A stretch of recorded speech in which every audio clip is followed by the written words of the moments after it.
what are they proposing as an alternative? Like, what's wrong with ICE? I mean, I know what's wrong with ICE, but there's got to be some kind of an agency doing that. Well, I have a very quick remark on that. I think it's really foolish to say abolish ICE. I think the bumper sticker ought to be replace ICE or reform ICE. When they say abolish, that plays into the hands of people who want to suggest that reformers want to have completely open borders and, et cetera, et cetera. Yeah, I don't know of any, like Nancy Pelosi doesn't want to abolish ICE. None of the congressional candidates, New Jersey, Bob Menendez doesn't want to abolish ICE. I only know of one, Alexandria Ocasio-Cortez in Queens, who's going to be elected on Tuesday as a socialist. She wants to abolish. She has talked about abolishing ICE. Did Gillibrand? That's right. She did. You're right. Okay, fair enough. But no, you're right. They have not said what they're going to do without ICE. I mean, it does, and it is politically dangerous territory for them because vast majority of Americans think we need borders and think we need an enforcement agency at the border. Not all DSA socialists believe that, but I mean the vast majority of people and the vast majority of Democrats believe that. And the more nuanced opinion would be, reform ICE or it's not the problem. I've heard Democrats say ICE is not the problem. The problem is the way Trump is using ICE. But that's a more nuanced opinion. I think the abolish ICE has become has not worked out well. That proposal, that idea has not worked out well for Democrats so far. I know I've had a term, but I have a theoretical question. The notion of eliminating birthright. However, Trump, if he doesn't back off of that issue after election, if it's not just something he's saying to energize his base.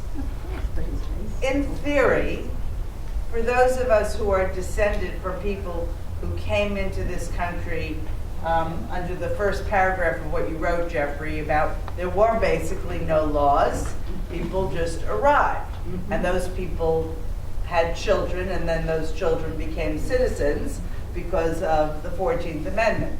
And I would guess that many, many of us are descended from people in that category. I know Chinese did not become citizens. Pardon me? The Chinese children did not. Eventually they did. I'm talking about the vast majority of Americans who are citizens today, and who maybe their parents and their grandparents were citizens, whichever generation was first born here, of the children, of the parents who came in when there really were extremely limited restrictions over who could come in, and then their children were born. What's the question? Oh, the question is this is very theoretical.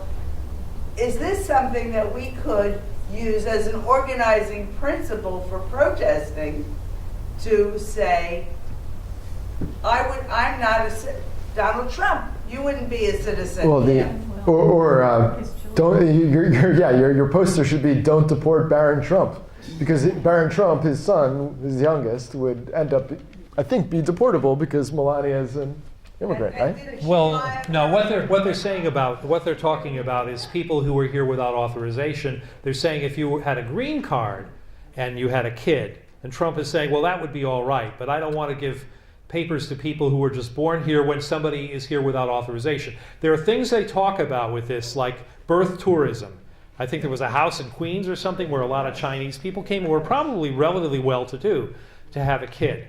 First of all, if you have an American kid, that American kid's going to be a target of the Internal Revenue Service worldwide for the rest of that kid's life. So it's not all peaches and cream.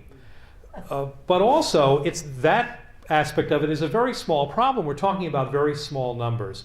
It's a gaming of the system, but every system gets gamed, and you don't cut out food stamps altogether because some people use it to buy caviar. Rhetorically, are not most of us, or many of us, facts don't matter, okay? In this, that's true. There's all kinds of arguments that could be made. The law is very clear. The Supreme Court's interpretation in 1898, there was a case involving Chinese, and the court was asked, is this Chinese kid born to a Chinese person who was not, I think they may have been here on a permit, so it would be like a a merchant's permit or something. Is this kid a citizen? The kid is born a citizen. And in fact, the Attorney General of the U.S. asked the court to certify that a baby born to a Chinese person would not be would not be an American citizen because they could never assimilate.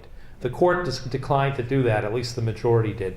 It's going back to Dred Scott, the Dred Scott decision that set off the Civil War, where the Supreme Court said that a person of African ancestry could never be a citizen and could never have full rights. And that's why we have the 14th Amendment. And when the 14th Amendment was being discussed, there were people who had in the legislative history all kinds of arguments about it, but the bottom line was that if you're born here and your parent didn't have diplomatic immunity, then you would be a citizen. If you look what happened, say, in the Gulf states, now let's talk practically for a moment. In the Arab world and in Germany until not so long ago, people would live there generations and generations and they would never become citizens. And that's not the way it should be. And if we had that here, that system, then the children of people who were unauthorized or couldn't prove their paperwork, because a lot of us couldn't prove a pedigree anymore. What if you don't have any papers? How could you prove that your parent was, my grandparents came, and I happen to have their naturalization certificates and things. But if I didn't have that and then have my father's and mother's birth certificates, how could I show that I was descended from people who were descended from people who were here lawfully? You can't, so you'll have a self-perpetuating underclass forever. And that's not what the Constitution is supposed to be about. It's not what it is about. So this is all just nonsense. So go campaign against it however you want.